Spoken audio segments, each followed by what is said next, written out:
Donc nous allons d'abord aborder la première partie des paraboles de Jésus. Elles ont eu lieu pendant son ministère en Galilée et elles sont intitulées pour la plupart les paraboles du royaume. Donc ce sont celles qui expliquent en quelque sorte le royaume. Et elles surviennent après que Jésus ait fait de nombreuses guérisons. Donc il y a eu beaucoup de miracles. Jésus a apporté des enseignements. Jésus a annoncé qu'il était le Fils de l'homme. Et il est face à une audience qui est évidemment attentive. Pourquoi l'audience est attentive ? Tout simplement parce qu'ils ont vu des signes et des miracles, soyons clairs. Ils ont vu des gestes spectaculaires, ils ont vu quelqu'un qui était au-dessus de la moyenne et qui leur permettait d'espérer des choses surnaturelles dans leur vie. Et donc parce qu'il y a une ouverture, les signes et les miracles, comme je vous ai dit, ne servent à rien s'il n'y a rien à côté. Jésus va profiter d'ouverture pour commencer à faire son discours sur le royaume. Il y a 7 paraboles. Vous savez que le chiffre 7 dans la Bible est un chiffre symbolique puissant, puisque c'est le chiffre qui représente l'absolu.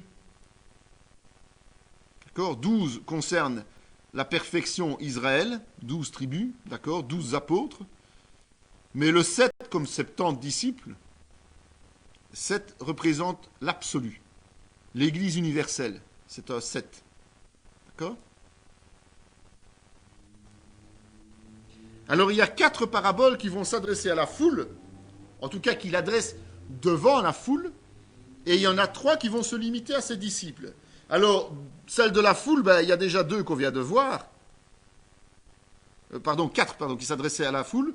Il y a le semeur et l'ivré, les deux qu'on vient de voir. Et puis il a ajouté le grain de sénévé et le levain. Et les 3 qu'il va adresser aux disciples, c'est le fameux trésor caché, les perles et le filet. Et ça, ces 3-là, ce sont des paraboles qui vont être beaucoup plus précises. Ce sont des instructions qu'il va donner pour le futur ministère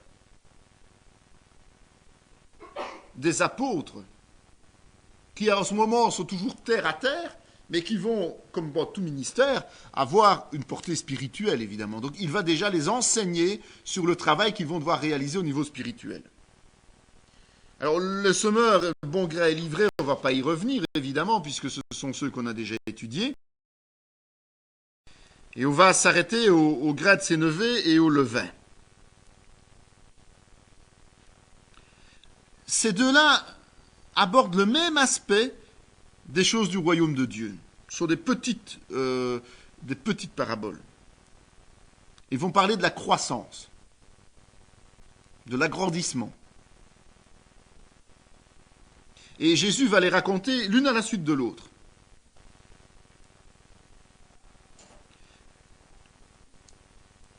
Il y a une exception, c'est que Marc ne va parler que de celle du grain de sénévé, il ne va pas parler du levain, mais bon, ça ne change rien, elles sont l'une à la suite de l'autre. Il leur proposa une autre parabole et il dit « Le royaume des cieux est semblable à un grain de sénévé qu'un homme a pris et semé dans son champ. C'est la plus petite de toutes les semences, mais quand il l'a poussée, il est plus grand que les légumes et devient un arbre, de sorte que les oiseaux du ciel viennent habiter dans ses branches. »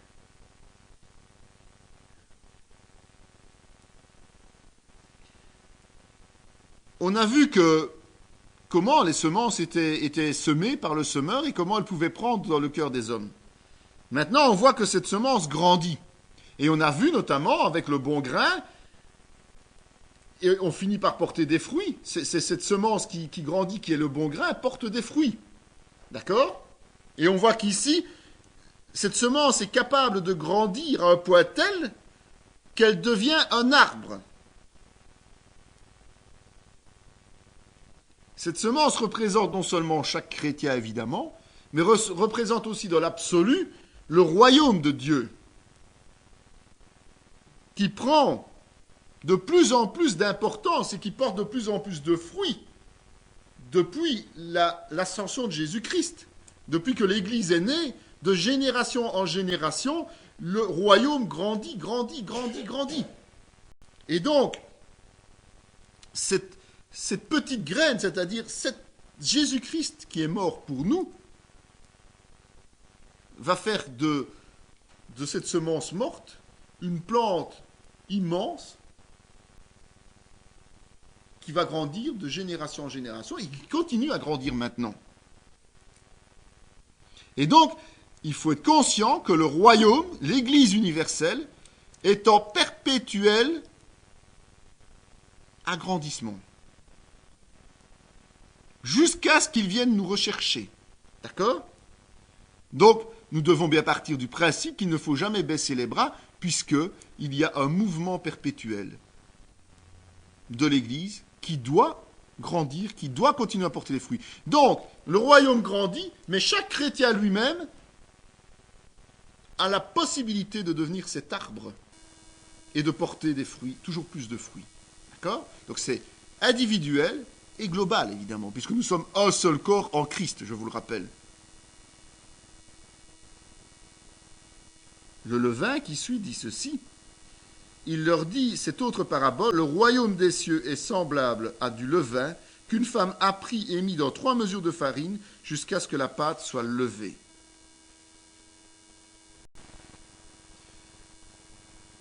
Le levain, on l'intègre dans la pâte. En fait, la parole de Dieu, où allons-nous l'annoncer ? Dans le monde. D'accord ?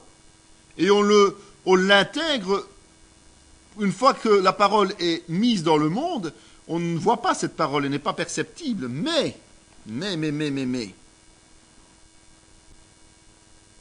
ce levain va faire lever cette pâte. Donc en fait, ce levain va faire que l'Église devient de plus en plus importante, que le nombre de conversions est de plus en plus important. Donc en intégrant un peu de levain, c'est-à-dire juste la parole de Dieu, donc juste la graine, la semence, on va à un moment donné voir grandir la pâte, le résultat, l'Église, le nombre de convertis. D'accord ? Dans ce cas-ci, attention, il faut préciser que le levain, alors que bien souvent il est synonyme de péché dans la Bible, d'où, attention, des raccourcis et des théories générales, ici ce n'est pas le péché, mais c'est la bonne nouvelle, c'est pas la même chose, c'est ce que nous annonçons, c'est la semence. D'accord ? Alors, c'est vrai que c'est le même principe. Ça se passe pour le monde, ça se passe pour chaque être humain. La bonne nouvelle, la graine, où va-t-elle se planter ? Dans le cœur de l'homme. Et puis, pendant un certain temps, ça va travailler. Donc, si nous annonçons la bonne nouvelle à quelqu'un, cette graine, elle va être dans le cœur de l'homme. Et puis, ça va commencer à travailler. Et puis, après, le Saint-Esprit va pouvoir régénérer cette personne.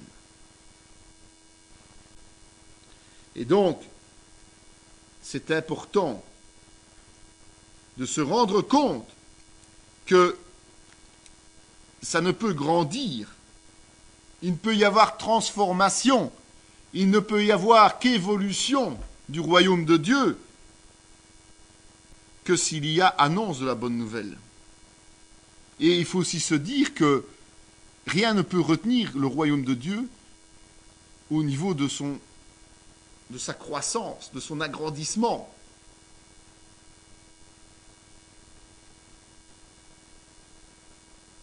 Donc l'enseignement que nous pouvons retenir de ça, c'est un enseignement sur la croissance selon Dieu. Alors, de nouveau, il faut bien se rendre compte que la croissance selon Dieu n'est pas basée sur les principes du monde. Pour grandir selon Dieu, selon le monde, c'est plutôt le vedettariat, c'est plutôt l'argent, c'est plutôt les moyens, c'est plutôt les richesses. Pour Dieu, ce n'est pas vrai. Grandir pour Dieu, c'est savoir que les chrétiens seront toujours méprisés de toute manière. On est bien d'accord. Nous ne serons jamais bien accueillis dans le monde entier. Il ne faut pas rêver. Quel que soit notre nombre, quelle que soit notre visibilité, nous serons toujours persécutés, d'une manière ou d'une autre. Mais, selon Dieu, les débuts ils semblent toujours insignifiants, ils n'ont l'air de rien. Il ne prend pas 500 personnes pour démarrer quelque chose. Dieu prend 1 ou 2 personnes, 2 ou 3 personnes, pour commencer à planter. Comme Jésus. Jésus est né dans une crèche, dans la pauvreté totale. D'accord? Mais ses débuts sont suffisants parce que ses débuts sont incorruptibles par le diable. Ces gens tiendront ferme pour justement permettre après l'évolution des choses.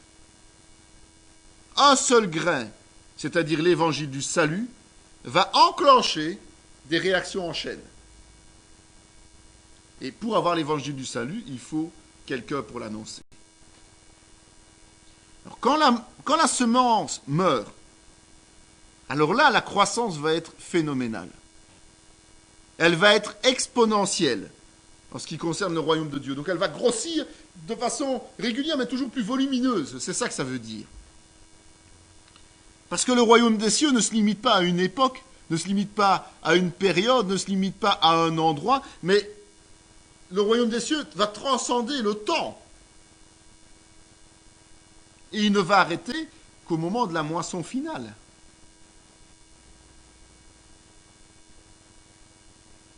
Et c'est vrai que si vous réfléchissez un petit peu, c'est pour ça que Jésus prend ces exemples-là, le sénévé et la graine la plus petite en fait l'arbre le plus grand, donc la proportion d'évolution est la plus importante. Et pour le levain, avec un peu de levain, on fait des soufflés. Hein. Un peu de levure, on fait des soufflés. C'est-à-dire des gâteaux qui gonflent de façon assez énorme, et parfois même on n'arrive même pas à les arrêter parce qu'ils gonflent trop et ça pose des problèmes dans le four. Il suffit d'en mettre un peu trop et on ne sait pas limiter. Avoir les sourires, je crois que c'est déjà arrivé à certaines. Et c'est vrai qu'il faut en être conscient. Et puis, il y a la moisson, il y a la maturité qui va arriver à un moment donné. Eh bien, c'est quand les plans de Dieu se termineront pour le principe du salut, évidemment. Les plans de Dieu n'ont pas de fin, c'est l'éternité. Mais pour le principe du salut, il y a une fin à un moment donné. Et ce n'est pas la conversion du monde entier, soyons clairs. C'est pas ça que Jésus nous a dit. Jésus nous a jamais dit que tout le monde serait converti. Parce que sinon, il n'y aurait pas d'enfer, il n'y aurait pas de raison. Et en plus, il n'aurait pas expliqué ce qui précédait, c'est-à-dire le bon grain est livré. D'accord? Mais il y a une fin à toute chose. Et donc, le chrétien doit faire preuve de réalisme. Il doit arrêter de rêver, il doit arrêter de gémir. L'Église, elle sera toujours marginale. Il ne faut pas rêver. Elle ne sera jamais une Église tranquille. Si elle est tranquille, il y a des problèmes. Elle sera toujours rejetée par le monde. Et nous devrons toujours livrer bataille pour annoncer la parole de Dieu. Donc, c'est très clair, dès le moment où on signe notre conversion avec le Seigneur, il y a un contrat et en petit en dessous, caractère gras quand même pour qu'on puisse le lire clairement, il est dit, vous n'aurez jamais la paix. J'ai amené l'épée et pas la paix. D'accord? Mais, en parallèle à ça, nous avons une certitude. C'est celle de voir le royaume de Dieu grandir en permanence jusqu'à la fin des temps. Donc à nous de faire preuve de pondération, de confiance, de patience, de persévérance, et en sachant que l'évolution de l'Église est irrésistible, mais elle est aussi progressive et elle peut être discrète. Donc à nous de ne pas nous précipiter dans des œuvres qui seraient, on peut dire, irréfléchies, ou en tout cas réfléchies par les hommes, et non guidées par le Saint-Esprit. D'accord? Parce que parfois on a des gens qui se lancent dans tout et n'importe quoi, soi-disant pour avoir une église superbe, mais on veut une église extraordinaire, mais on ne veut pas passer par le combat. C'est irréaliste de nouveau. Donc sachant que les âmes, on en gagnera toujours parce qu'on va porter du fruit si nous faisons notre travail, mais faisons-le dans le cadre du Saint-Esprit, évidemment. Mais certain que l'Église grandira. Certain que l'Église grandira. D'accord? Voilà ce qu'on peut retenir de ces deux paraboles. Le trésor et la perle de grand prix. Ce sont ces deux tout petites paraboles qui se trouvent de nouveau dans Matthieu. Matthieu en a beaucoup. Hein. Ça, c'est pour nous montrer la valeur du royaume. Le royaume des cieux est encore semblable à un trésor caché dans un champ. L'homme qui l'a trouvé le cache. Et dans sa joie, il va vendre tout ce qu'il a et achète ce champ.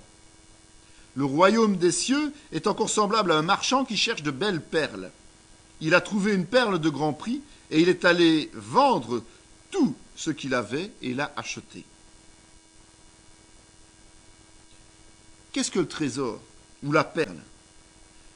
Excusez-moi, mais pour nous les chrétiens, c'est le salut. Ça ne saurait être que ça. C'est ça qui a le plus de valeur. C'est ce qui nous permet d'avoir la vie éternelle. S'il n'y a pas au départ ce salut, ça n'a aucune valeur pour nous. D'accord?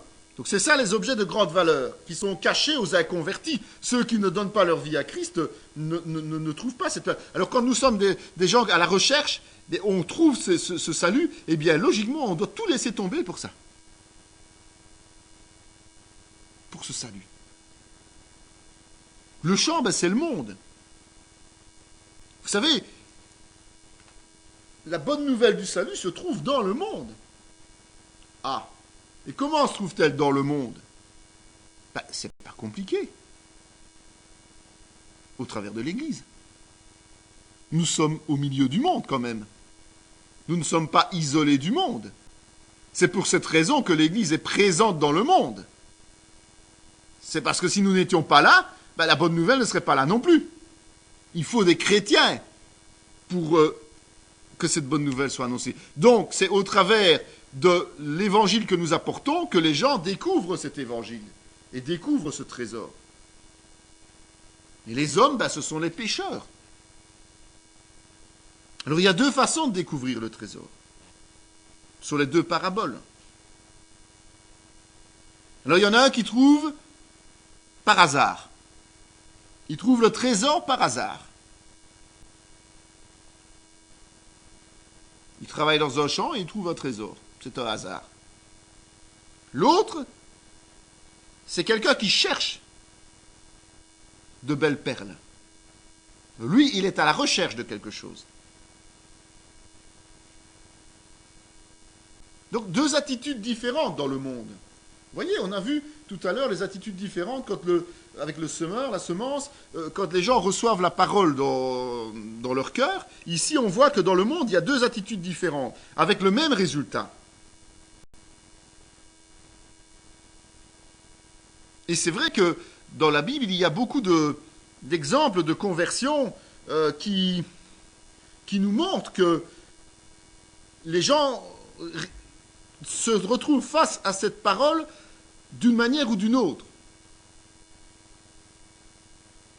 Par exemple, la Samaritaine, Saul, le geôlier de Philippe, ils sont arrivés à Christ de façon soudaine, paf. C'est arrivé comme ça dans leur vie. Ils sont retrouvés face à face avec Dieu ou d'une situation telle que, avec Jésus, ou une situation telle qu'ils ont été touchés. Par contre, l'eunuque, Corneille, Lydie, par exemple, sont des gens qui ont été préparés. L'eunuque étudiait, lisait Ésaïe, il ne comprenait rien de ce qu'il lisait, mais il lisait. Donc le cœur de l'eunuque était déjà préparé par le Saint-Esprit pour recevoir la bonne nouvelle. Donc, d'un côté, vous avez la Samaritaine, Saul ou geôlier, qui sont un peu comme cet homme qui est dans un champ et qui tombe par hasard sur le trésor, et puis qui fait tout pour le garder, ce trésor, justement, pour l'acheter, ce trésor, quelque part. Donc, ils veulent le garder. Ça s'appelle bien un trésor. Et puis, il y a de l'autre côté, l'eunuque, Corneille et l'autre, qui sont, eux, déjà à la recherche de quelque chose. Et c'est là qu'il faut être attentif et être prêt. Parce que quand les gens sont à la recherche de quelque chose, quand le Saint-Esprit leur met sur le cœur, s'ils ne trouvent pas la réponse auprès des chrétiens, ils vont aller la chercher ailleurs et être égarés aussi. C'est vrai que, pourquoi on prend un trésor? Pourquoi on prend l'exemple d'une perle? Parce que le salut entre nous a un prix inabordable. Si nous devions acheter le salut, Bronson qui a une compagnie aérienne et des tas de pognon, Bill Gates qui a des milliards, sont incapables de l'acheter. N'ont pas assez d'argent que pour s'acheter le salut. Il faut être réaliste. On sait, nous, évidemment, que ce salut est gratuit. Mais ce n'est pas le but de la parabole. Maintenant, il ne faut pas détourner le sens de la parabole et dire, oui, vous voyez bien qu'il faut gagner le salut par les œuvres, parce qu'il faut payer, ils payent, ils achètent. Ça n'a rien à voir. Attention à ce qu'on raconte quand même. Ici, c'est pour nous montrer que ça a une telle valeur que la personne, une fois qu'elle est touchée, eh bien, elle ne veut plus perdre ce salut, évidemment. Et donc, elle fait tout pour avoir ce salut. Et elle vend tout ce qu'elle a pour acheter ce salut. Ça veut dire qu'elle se dépouille d'elle-même pour devenir serviteur de Christ, tout simplement. Elle meurt à elle-même. C'est un peu le principe.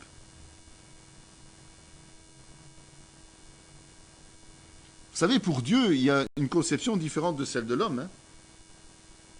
Pour Dieu, tout ce qui a de la valeur est gratuit. Extraordinaire. Pour les hommes, tout ce qui a de la valeur, il faut payer cher.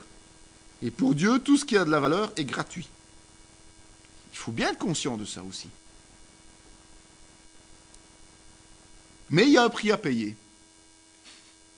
C'est peut-être paradoxal, mais c'est comme ça. C'est de tout abandonner pour recevoir le cadeau. C'est de tout abandonner pour recevoir ce cadeau. Et de garder ce cadeau. C'est de se faire prisonnier de Christ, captif à Christ.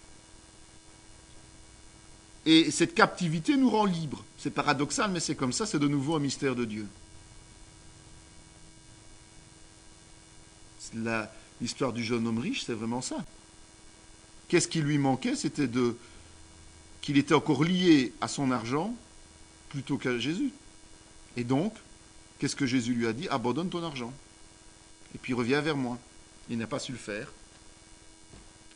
Il en était lui-même malheureux. Mais ici, c'est des cas de réussite spirituelle. Des gens qui ont tout laissé pour suivre Jésus. Donc il faut bien être conscient que toutes les stratégies que nous allons mettre en place en tant que chrétiens, pour gagner du terrain, donc pour gagner des âmes, doit dépendre pleinement de la volonté de Dieu. Parce que c'est Dieu qui prépare les cœurs.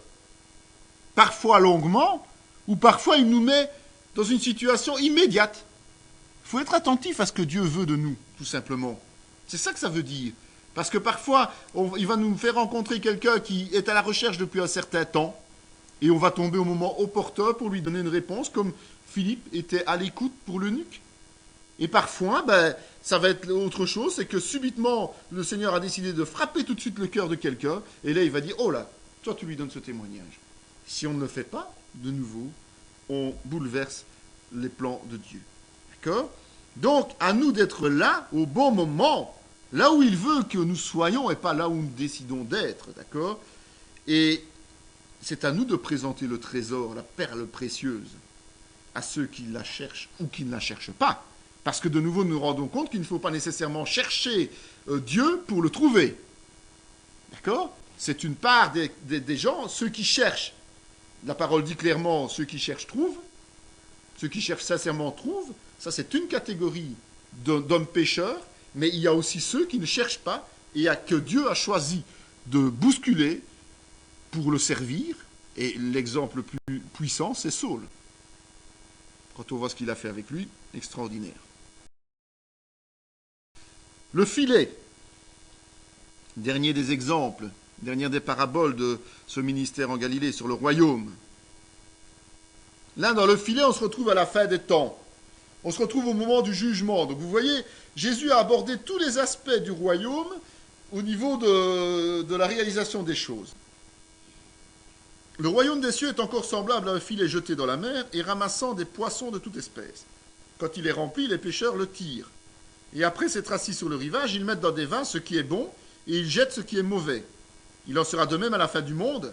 Les anges viendront séparer les méchants d'avec les justes, ils les jetteront dans la fournaise ardente, il y aura des pleurs et des grincements de dents. Le filet, c'est le royaume des cieux qui est représenté par l'Église sur terre. La mer, c'est le monde. Et le filet est toujours jeté dans le monde, puisque l'Église est censée annoncer la bonne nouvelle au monde. L'Église ne vit pas sur elle-même. D'accord? Et c'est au travers de l'évangélisation que ça se passe. Et les poissons qui sont dans le filet, sont ceux qui entrent dans l'Église au sens large, c'est-à-dire les gens qu'on peut appeler chrétiens ou membres d'Église, en tout cas. Disons plutôt membres d'Église, comme ça on est sûr de ne pas se tromper. que là-dedans, il y a les chrétiens et les pas chrétiens. Hein. Et les poissons dans le filet, ben, ce sont les gens qui entrent dans cette église. Et le tri, ben, c'est le jugement. Rien à faire. On ne va pas y échapper à ce jugement. Il y a deux types de membres au sein de l'église, au sein du royaume de Dieu. N'oublions pas qu'on parle du royaume de Dieu ici. Hein. Et on se retrouve un peu en parallèle dans la même parabole que le bon grain et l'ivraie. Il y a deux sortes de poissons dans le filet. C'est quand même marrant, ça me vient à l'instant. Il y a des milliers de sortes de poissons, milliers de variétés de poissons dans la mer. Mais il y en a deux sortes, les bons et les mauvais. D'accord ? C'est le même principe ici. Il n'y a plus de race, il n'y a plus d'ethnie. Nous sommes tous frères et sœurs en Christ. Donc il n'y a plus qu'un seul chrétien, un seul fils de Dieu, enfant de Dieu. Il n'y a pas 36 valeurs de chrétiens. Et donc il y a les bons. Les bons poissons, ce sont ceux qui sont nés de nouveau, évidemment.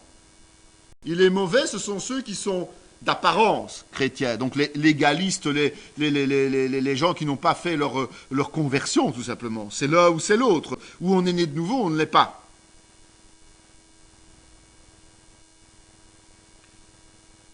Et notre ministère, c'est quoi ? Ben, notre ministère de chrétien, c'est de pêcher les âmes. On pêche, on jette les filets. Quelles qu'elles soient. Notre ministère, c'est d'accueillir tous ceux qui répondent à notre appel. Enfin, notre appel, c'est l'appel de Christ, on est bien d'accord. C'est l'appel que nous lançons au nom de Christ. Et on n'a de nouveau pas à déterminer qui est converti ou qui ne l'est pas. Ce n'est pas nous, nous n'en sommes pas capables. Je vous rappelle, le tri, ce n'est pas notre ressort. Et il est dit de nouveau, ce sont les anges qui vont faire ce tri à la fin des temps. Chacun a son boulot. On a déjà assez de boulot en tant que chrétien que pour encore prendre le travail des anges. Hein. On est bien d'accord. Alors que peut-on conclure de ce ministère en Galilée ? C'est que on pourrait résumer en une grande phrase ceci. Parfois, la semence ne prend pas racine. Parce que certains rejettent la foi, ou parce que certains sont hypocrites. Ou parce qu'il y a des faux prophètes, faux enseignants, faux docteurs dans les églises. Mais malgré tout, le royaume grandit inexorablement. Et il mûrit au fur et à mesure que les âmes sont amenées de partout, suite à notre travail d'évangélisation, au travail d'évangélisation des disciples de Jésus. La sélection définitive entre les chrétiens et les autres ne se réalisera par les anges qu'à la fin des temps. Voilà comment on peut résumer ce que Jésus nous enseigne du royaume lors de son ministère en Galilée. Donc c'est le début de son enseignement par parabole qui nous permet de comprendre déjà les lignes directrices du royaume tel qu'il l'a établi avec le. Voilà, donc nous passons à la phase suivante. C'est le ministère de Jésus en Pérée. Et là, il va nous sortir une série de paraboles, mais qui ne vont plus parler du royaume en tant que tel, mais de comment vivre selon le royaume. Ça veut dire que ce sont les attitudes que les chrétiens doivent adopter pour vivre en conformité avec la volonté de Dieu, tout simplement, dès leur conversion et au travers de toute leur vie. D'accord ? Alors on a le débiteur impitoyable, ou le principe du pardon. C'est pourquoi le royaume des cieux est semblable à un roi qui voulut faire rendre compte à ses serviteurs. Quand il se mit à compter, on lui en amena un qui devait 10 000 talents. Comme il n'avait pas de quoi payer, son maître ordonna qu'il fût vendu, lui, sa femme, ses enfants, et tout ce qu'il avait, et que la dette fût acquittée. Le serviteur, se jetant à terre, se prosterna devant lui et dit « Seigneur, aie patience envers moi, et je te payerai. » Tout ému de compassion, le maître de ce serviteur le laissa aller et lui remit la dette. Après qu'il fut sorti, ce serviteur rencontra un de ses compagnons qui lui devait 100 deniers. Il le saisit et l'étranglait en disant « Paie ce que tu me dois. » Son compagnon, se jetant à terre, le suppliait, disant « Aie pitié envers moi et je te payerai. » Mais l'autre ne voulut pas et il alla le jeter en prison jusqu'à ce qu'il eût payé ce qu'il devait. Ses compagnons, ayant vu ce qui était arrivé, furent profondément attristés. Ils allaient raconter à leur maître tout ce qui s'était passé. Alors le maître fit appeler ce serviteur et lui dit : « Méchant serviteur, je t'avais remis en entier ta dette, parce que tu m'en avais supplié. Ne devais-tu pas aussi avoir pitié de ton compagnon comme j'ai eu pitié de toi ?» Et son maître irrité le livra au bourreau jusqu'à ce qu'il eût payé tout ce qu'il devait.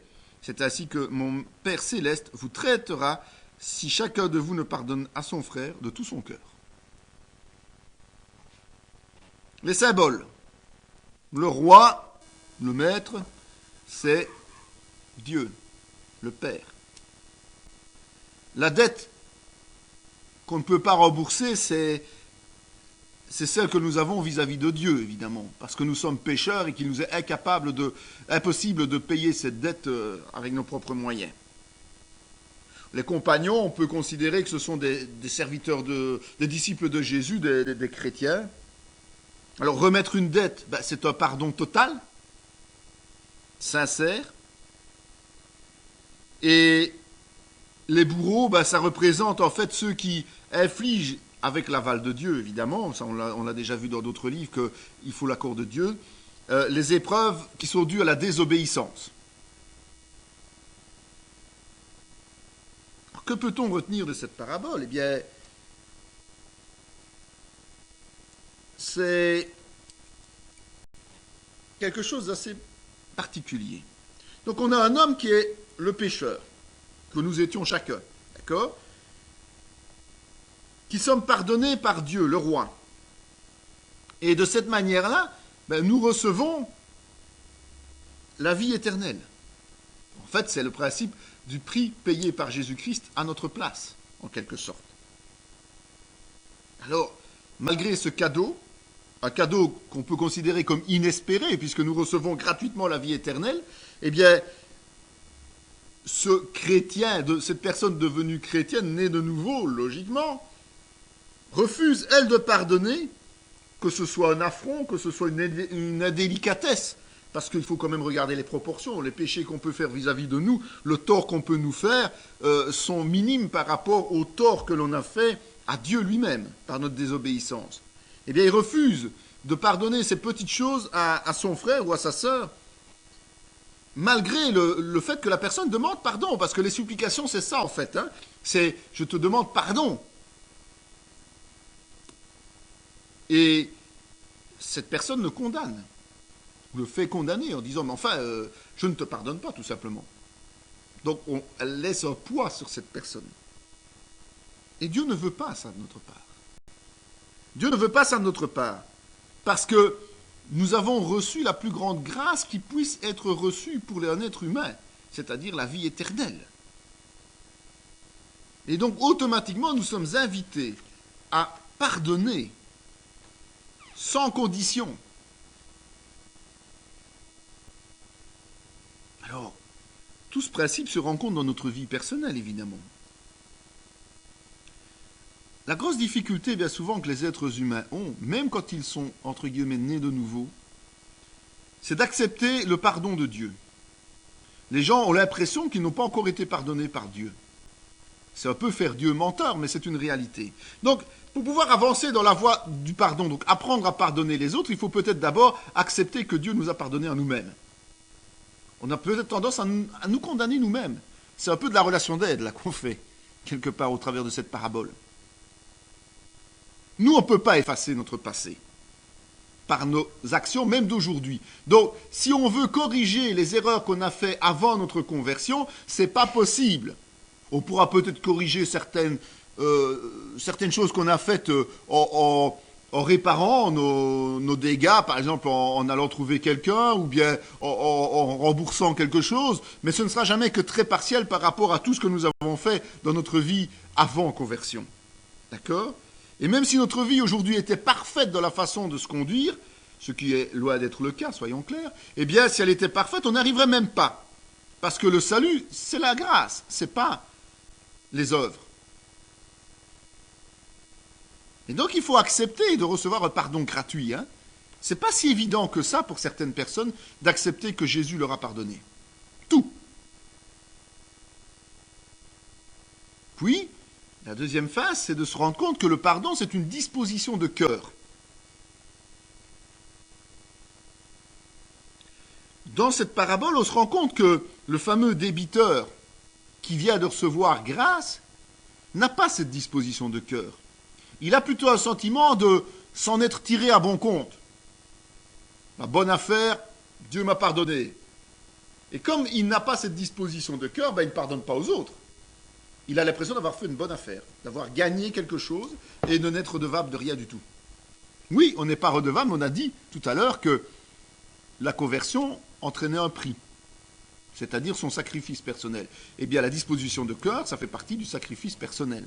C'est qu'on doit apprendre à pardonner aux autres, tout simplement. Mais il faut savoir que pardonner, c'est pas facile. Parce que pardonner, c'est une disposition de cœur qui est contraire à notre nature charnelle. Notre chair, elle n'a pas envie de pardonner. Notre chair, elle a envie de garder de la rancœur, elle a envie d'aller toujours plus loin dans la vengeance, et tout ce qui s'ensuit, elle n'a pas envie de pardonner. Et ça, c'est important. Donc, il faut le renouvellement pour être capable de rejeter la vengeance, pour être capable de ne pas attendre de réparation de ce qui nous est fait entre frères. Nous parlons ici dans le cadre de l'Église, dans le cadre des chrétiens. D'accord ? N'oublions pas qu'on ne parle pas dans le sens large des choses, mais dans le cadre chrétien ici. Nous parlons de deux chrétiens. Le premier qui a reçu le salut et qui estime que c'est un dû quelque part de Dieu, qui ne se rend même pas compte de la portée de ce qu'il a reçu. Et de l'autre côté, celui qui est son frère en Christ et qui lui demande de lui pardonner les petites choses qu'il lui a fait comme tort. Et celui-là, voilà. On voit que nous ne travaillons pas avec les gens du monde ici, nous travaillons vraiment dans le cadre du royaume de Dieu. Comment vivre dans le royaume de Dieu ?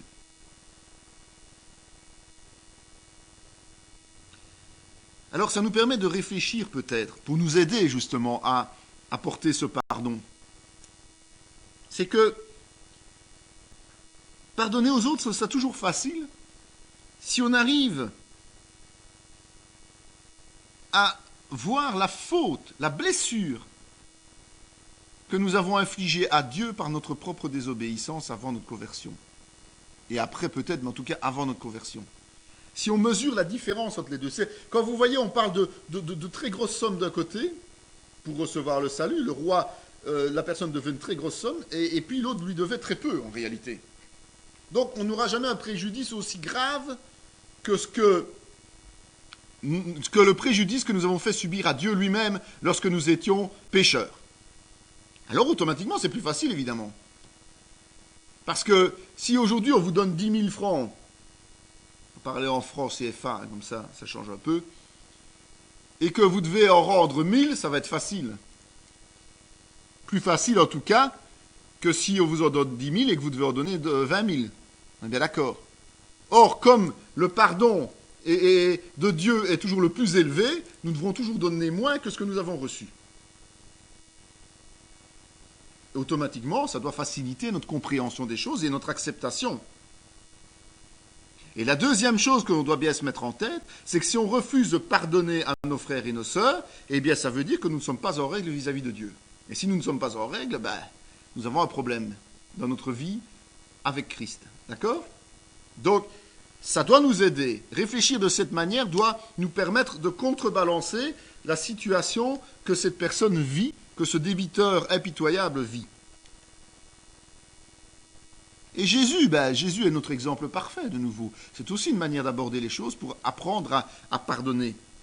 Et comme nous sommes invités à l'imiter, alors qu'allons-nous faire ? Jésus a un message de vie, pas de mort. Jésus a un message de repentance, de foi, pas de condamnation. Donc nous devons avoir ce même principe. C'est que nous devons toujours voir la vie que nous apportons aux autres et pas la mort. Nous devons toujours voir la repentance, le pardon et pas la condamnation. D'accord ? Donc si on réfléchit comme Jésus, on aura plus facile. Et puis, quand même être conscient que c'est l'amour de Jésus, le fait qu'il ne nous ait pas tenu rigueur de notre péché, qui a fait que nous ayons reçu le salut et le pardon par son sacrifice. À partir de ce moment-là, rien ne peut encore nous autoriser à garder rancœur contre quelqu'un, à empêcher quelqu'un de recevoir la vie éternelle. Ou en tout cas de recevoir cet apaisement. Le bon samaritain, celle-là aussi tout le monde la connaît. C'est une qu'on utilise souvent. Jésus reprit la parole et dit, un homme descendait de Jérusalem à Jéricho. Il tomba au milieu des brigands qui le dépouillèrent, le chargèrent de coups et s'en allèrent le laissant demi-mort. Un sacrificateur, qui par hasard descendait par le même chemin, ayant vu cet homme, passa outre. Un lévite qui arriva aussi sur ce lieu, l'ayant vu, passa outre. Mais un samaritain qui voyageait était venu là, fut ému de compassion lorsqu'il le vit. Il s'approcha et banda ses plaies, et y versa de l'huile et du vin. Puis il le mit sur sa propre monture, le conduisit à une hôtellerie et prit soin de lui. Le lendemain, il tira 2 deniers, les donna à l'hôte et dit « Aie soin de lui, et ce que tu dépenseras de plus, je te le rendrai à mon retour. » Lequel de ces 3 te semble avoir été le prochain de celui qui était tombé au milieu des brigands ? C'est celui qui a exercé la miséricorde envers lui, répondit le docteur de la loi. Jésus lui dit « Va et toi, fais de même. »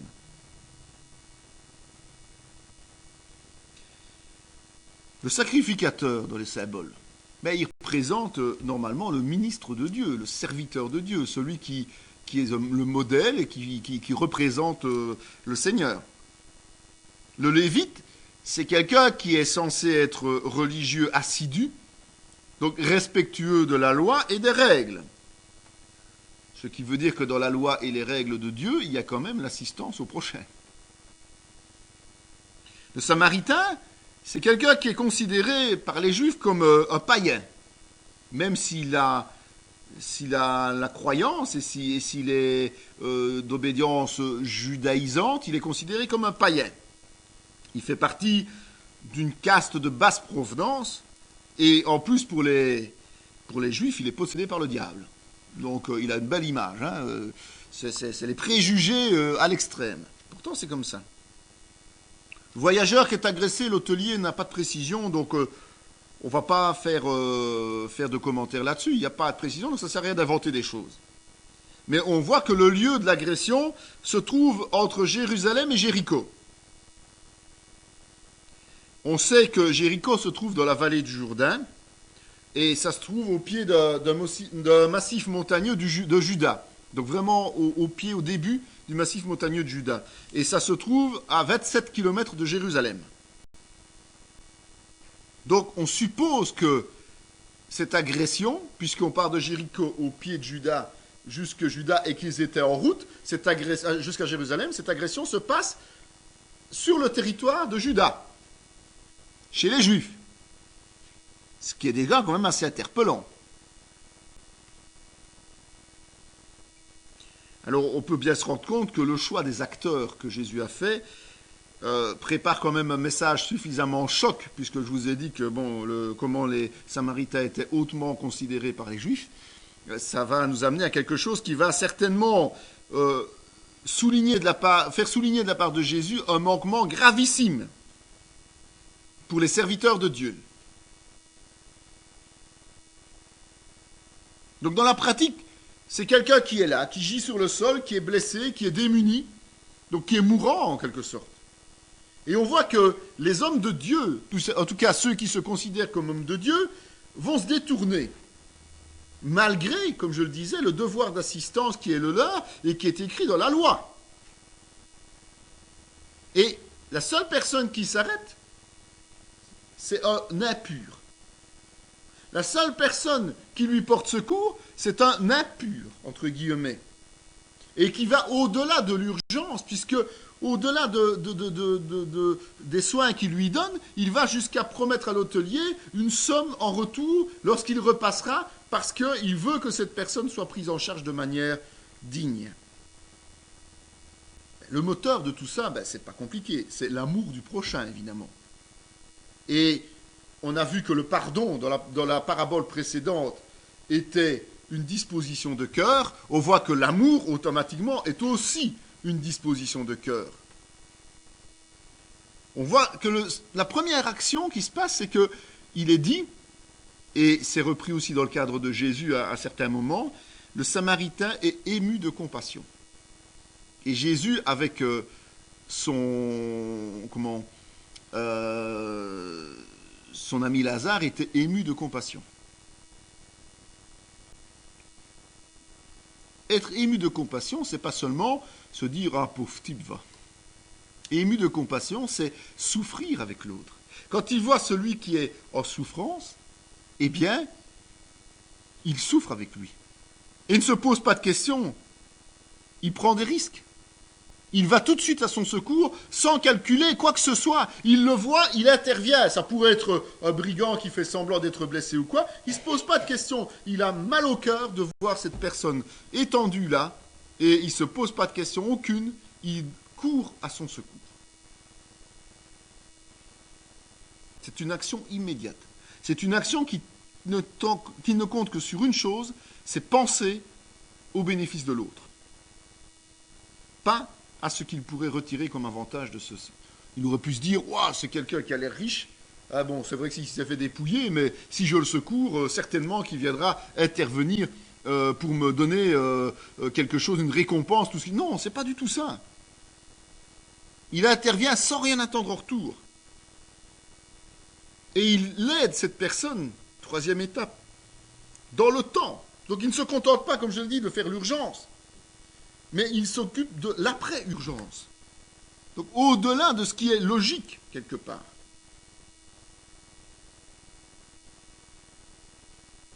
Quand on regarde bien ça, on se rend compte qu'on est dans le cadre de l'accomplissement de Matthieu 5, 17. Jésus n'est pas venu abolir la loi, il est venu accomplir la loi. En fait, l'amour du prochain dont le Samaritain fait preuve, c'est l'accomplissement moral de la loi.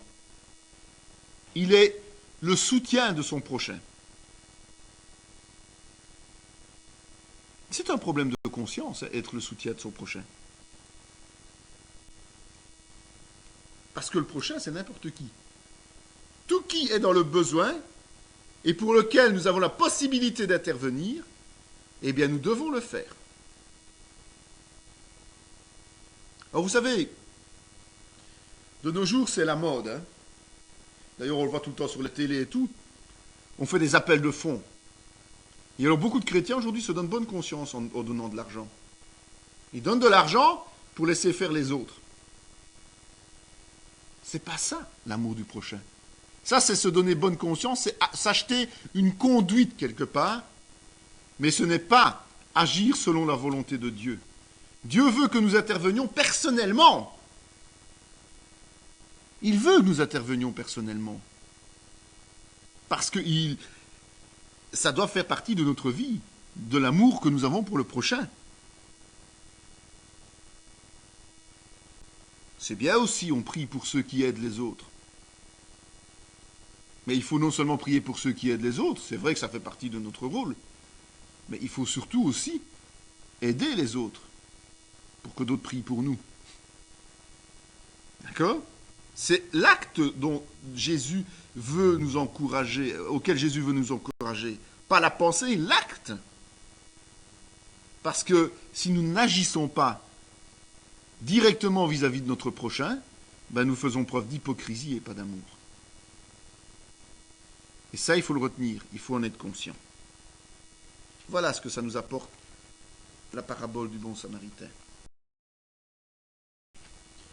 L'ami importun. L'ami importun.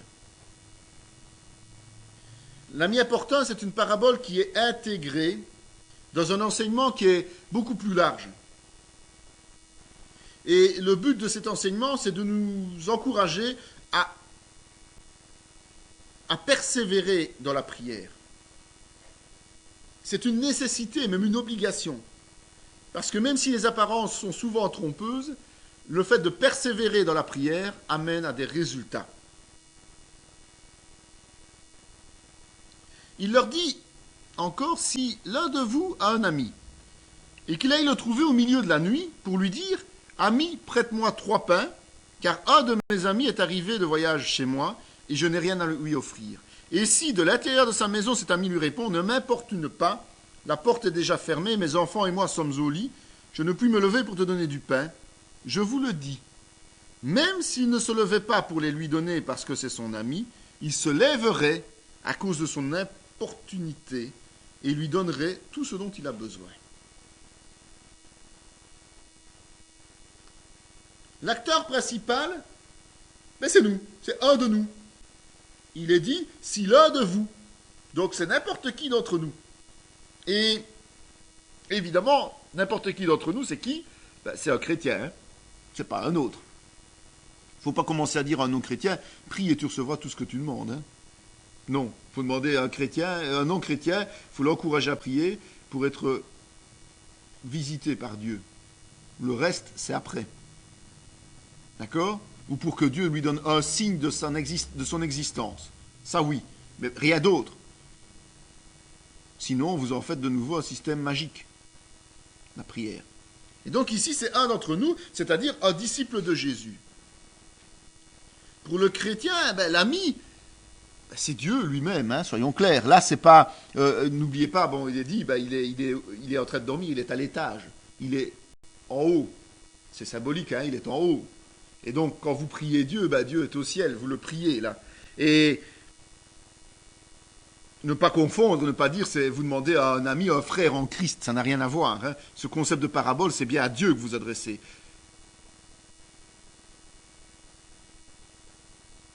Le milieu de la nuit, c'est considéré comme le moment le moins adéquat pour le déranger. Essayez d'être réveillé au milieu de la nuit, vous allez voir comment vous allez être content.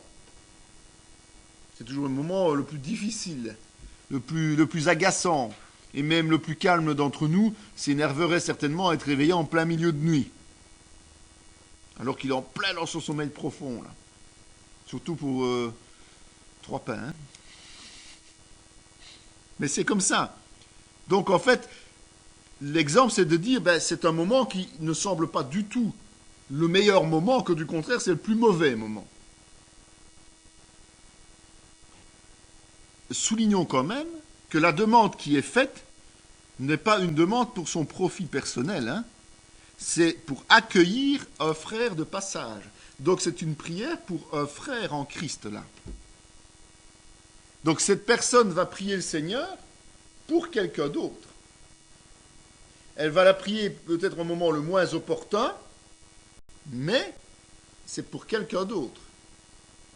Important quand même à souligner, hein. L'importance de prier pour nos frères et nos sœurs.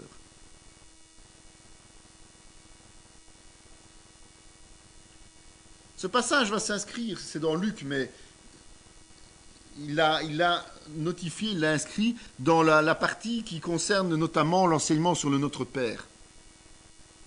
Et le Notre Père, c'est le modèle le plus précis, le plus enrichissant que Jésus nous a donné pour nous expliquer ce qu'est une prière. Prière libre et ordonnée. Et il a donné toute une série d'informations sur la manière de prier, mais il a vraiment accompagné ça de cette parabole notamment. On étudiera toutes les prières, parce que c'est important aussi, évidemment, c'est un côté primordial de l'évangile et de l'enseignement de Jésus aussi, ça c'est clair. Mais ici, on va quand même essayer de mettre en évidence dans cet enseignement tout ce qui est essentiel dans cette prière. Donc, je vous l'ai dit, cette prière, elle est tournée pour quelqu'un d'autre. Donc, on veut intervenir pour quelqu'un d'autre. C'est une intercession, en fait. Il y a un vrai besoin. C'est pour ça qu'on prend l'exemple du pain. Le pain, c'est la vie.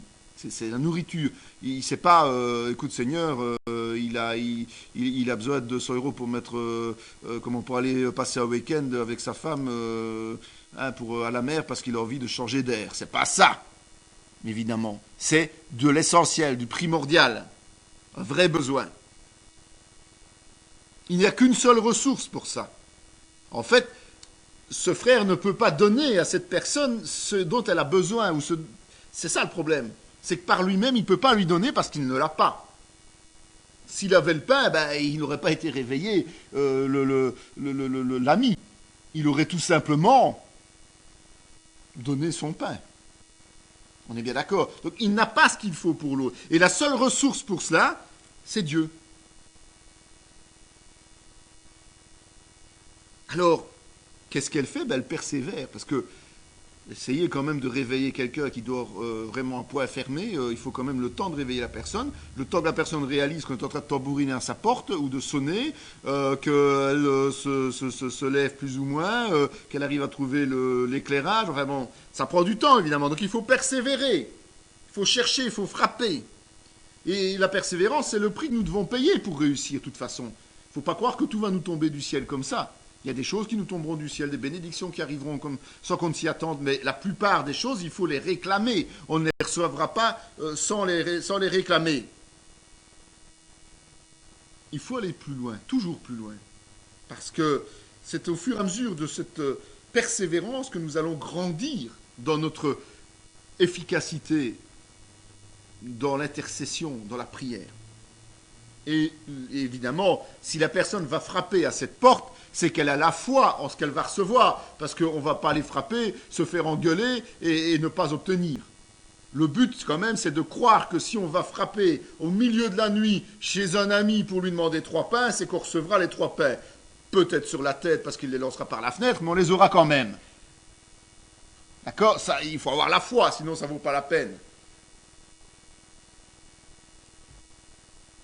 Alors, ce qu'il y a, c'est que dans un tel contexte, eh bien, on sait que Dieu bénira toujours. Parce que nous avons un Père aimant, évidemment.